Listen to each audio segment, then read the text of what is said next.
Programang ito ay rated SPG. Striktong patnubay at gabay ng magulang ang kailangan. Maaaring may masiselang tema, lengguwahe, karahasan, sexual, horror o droga na hindi angkop sa mga bata. Mga kapamilya, narito ang mga pinakamainit na tagpo sa FPJ's Batang Quiapo. Hindi nga makakapayag si Ramon na hindi makapagiganti. Kaya naman, agad siyang sumugod sa Quiapo at nagkaharap sila ni Rigor at agad silang nagkabarilan habang pinoprotektahan ni Rigor itong si David. Mas tumitindi ang palitan ng mga bala at pakikipagpatentero sa magkabilang grupo.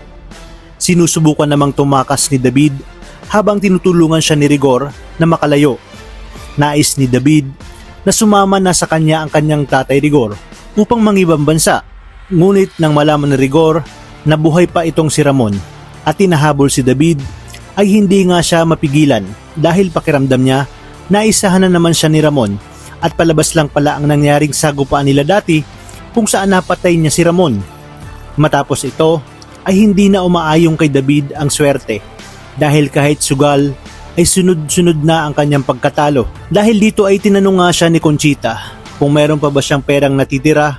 At dahil sa sobrang inis ay sinabi niya na may titulo siya ng lupa na nagkakahalaga ng 700 million at handa niya itong isangla para mabawi ang kanyang mga talo. Nalaman ito ni Boss Divina at nang nabasa niya na isang Montenegro ang magsasangla ng titulo ay idiniretso niya ito kay Tanggol. Nang makita ni Tanggol ang titulo ay laking gulat niya nang makita niya ang kanyang tunay na pangalan na nakalagay sa titulo. Tinanong niya kung kanino ito galing, kaya naman agad na itinuro ni Boss Divina si David na kitang-kita sa CCTV. Dahil sa sobrang galit, ay agad na lumabas si Tanggol upang harapin si David. Kitang-kita ang pagkabigla ni David nang makita niya si Tanggol at hindi na siya makapaniwala na si Tanggol ang nagmamay-ari ng pasugalan na iyon. Isinumbat ni Tanggol ang lahat ng pangmamalupit na ginawa sa kanya ni David, lalo na sa pagnakaw ng kanyang pagkatao.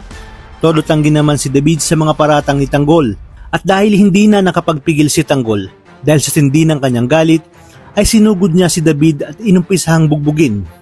Matapos ito ay agad na umalis si Tanggol at sinubukang pakalmahin ang kanyang sarili.